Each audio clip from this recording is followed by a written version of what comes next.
Саме підтягнули вверх, раз, два, зняли, перевірили механізм. Тут механізм не саме зручно знімається, тут треба його так підтягнути, або ось тут, через оце за низ зачепити, або більш тоненький пінцет і ось тут, ось прямо тут ці отвори.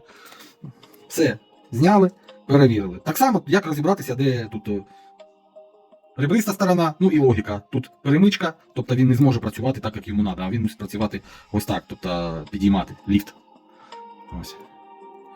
І одягається все так само, як і нампад, кнопки, так як стрілки, так як тут, в принципі, всі вони приблизно однакові. Тобто беремо, одягаємо раз, два гачок нижній, дотискаємо.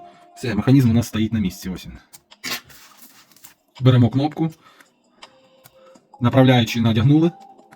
І раз, похитали, раз, два. Все, кнопка на місці.